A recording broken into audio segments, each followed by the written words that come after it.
നമ്മുടെ അടുത്ത് പലരും ചോദിക്കുന്ന കാര്യമാണ് ചാരുപഞ്ച് ചെയ്യാൻ എങ്ങനെയാണ് റേറ്റ് അത് ചെയ്യാൻ ചിലവ് കുറഞ്ഞ രീതിയിൽ പറ്റുമോ എന്നൊക്കെ. ചാരുപഞ്ച് ചിലവ് കുറഞ്ഞ രീതിയിലും ചെയ്യാം, നല്ല ചിലവ് വരുന്ന രീതിയിലും ചെയ്യാം. പക്ഷേ ഇതിൻ്റെയൊക്കെ ഡിസൈനുകൾ പലതും പല രീതിയായിരിക്കും. അപ്പോൾ അതുകൊണ്ട് തന്നെ ഒരു ചാരുപഞ്ച് എന്ന് പറഞ്ഞു കഴിഞ്ഞാൽ നമുക്ക് അതിൻ്റെ റേറ്റ് ഒന്നും ഒരിക്കലും പെട്ടെന്ന് പറയാൻ പറ്റില്ല. കാരണം അതിന് പലതിനും പല ഉയരമായിരിക്കും, പല ഡിസൈനായിരിക്കും. ചിലത് ഓടിൻ്റെ മുകളിൽ നിലയൊക്കെ ഇട്ടിരുന്ന് ചെയ്യേണ്ടതായിരിക്കും. അപ്പോൾ ഒരുപാട് വ്യത്യാസമുണ്ട്.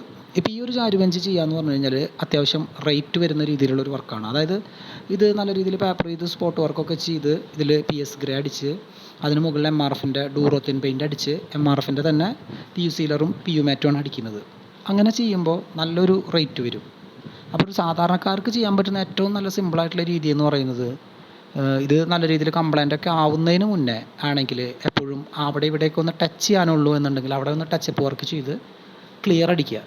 ഇനിയിപ്പോൾ നല്ല ക്ലിയർ അടിച്ച് കിടക്കുന്നതാണെങ്കിൽ നല്ല ക്ലിയർ അടിക്കുക, അതല്ലെങ്കിൽ സ്ലീക്ക് പോലെയുള്ള ഏതെങ്കിലും ക്ലിയറുകൾ വാങ്ങിച്ചിട്ട് അടിക്കുക. അപ്പോൾ നമുക്കൊരു പരിധി വരെ അതിൻ്റെ പൈസ കുറച്ച് ചെയ്യാനായിട്ട് പറ്റും.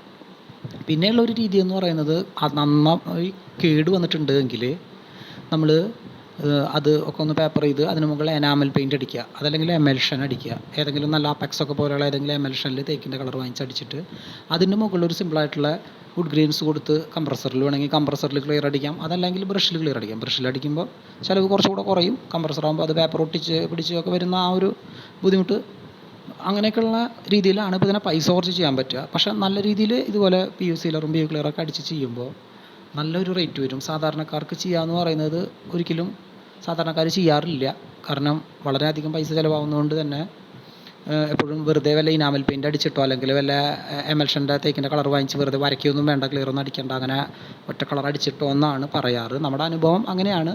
പല സ്ഥലങ്ങളിലും ഒരു കുറച്ച് പൈസയൊക്കെ ഉള്ള ആളുകൾ മാത്രമാണ് ഇപ്പോൾ ഇത് നല്ല രീതിയിൽ റീപോളിഷ് ചെയ്യാറുള്ളൂ. ഇതിന് നല്ല വർക്ക് വരും, അതുകൊണ്ടാണ്. അല്ലാതെ വേറെ ഒന്നും കൊണ്ടല്ല ഇത് ചെയ്യാനായിട്ട് പൈസ കൂടുന്നത്.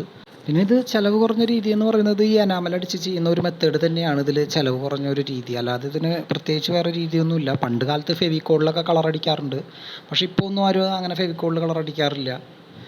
ഫെവിക്കോളിൽ സീലറിലൊക്കെ കളർ അടിക്കുന്ന പരിപാടി അതൊക്കെ ഒരുപാട് ബുദ്ധിമുട്ടാണ്. അതിനും ഭേദം ഏറ്റവും സിമ്പിളായിട്ട് നല്ല ഫിനിഷിങ് കിട്ടുന്നത് ഈ എനാമൽ അടിച്ചാൽ തന്നെയാണ്. ഒരു ചെറിയ പൈസയ്ക്ക് കിട്ടുന്നതാണ് ഈ എനാമൽ. അത് വാങ്ങിച്ചൊരു 2 ലിറ്റർ എനാമലൊക്കെ ഉണ്ടെങ്കിൽ ചാരുപഞ്ച് സുഖമായിട്ട് 2 കോട്ട അടിച്ച് ഫിനിഷ് ചെയ്യാനായിട്ട് പറ്റും.